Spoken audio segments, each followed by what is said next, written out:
আসসালামু আলাইকুম। Welcome to my channel cooking with Tanzina. আজকে আমি আপনাদের সাথে 4 ধরনের মোহিতো রেসিপি শেয়ার করব। আমের মোহিতো করার জন্য প্রথমে কয়েক টুকরো লেবু, 8 থেকে 9টি পুদিনা পাতা এবং 2 থেকে 3 টেবিল চামচ লেবুর রস নিয়ে নেব।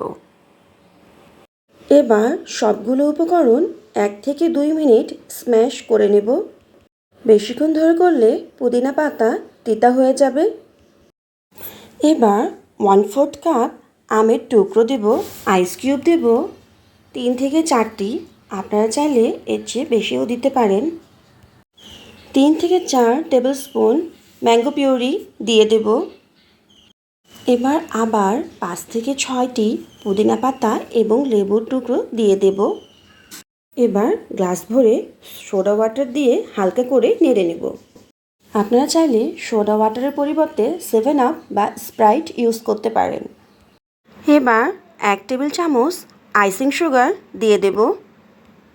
আমটি যদি টক হয়ে থাকে তাহলে চিনির পরিমাণ বেশি দিতে হবে। এই তো তৈরি হয়ে গেল ম্যাঙ্গো মোহিতো। অরেঞ্জ মোহিতো করার জন্য 2 থেকে 3 টেবিল স্পুন অরেঞ্জের পাল্প নেব। পুদিনা পাতা নেব 8 থেকে 10টি। 1 থেকে 2 টেবিল চামচ লেমন জুস নেব। 1 থেকে 2 মিনিট স্ম্যাশ করে নেব। এবার আইস কিউব 2 থেকে 3 টেবিল চামচ আইসিং সুগার এবং সোডা পানি অ্যাড করব। আমাদের অরেঞ্জ মোহিতো হয়ে গিয়েছে। ড্রাগন ফ্রুট মোহিতো করার জন্য এখানে 3 থেকে 4 পিস লেবু স্লাইস, পুদিনা পাতা 8 থেকে 9টি নিয়ে নেব। 2 থেকে 3 টিস্পুন আইসিং সুগার নেব এবং 1/4 কাপ ড্রাগন ফ্রুট জুস নিয়ে নেব। এরপর আইস কিউব এবং সোডা ওয়াটার নিয়ে ভালোভাবে নেড়ে চেড়ে নেব। তৈরি হয়ে গেল dragon fruit mojito.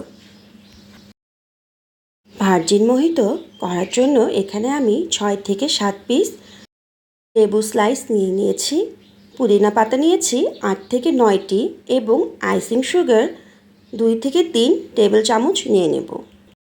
Lemon juice নেব 1/8 কাপ। এবার আইস কিউব 1 থেকে 2টি লেবু স্লাইস এবং স্প্রাইট দিয়ে দেব। এবার সবগুলো উপকরণ হালকাভাবে নেড়ে চেড়ে নেব। হয়ে গেল আমাদের ভার্জিন মোহিতো।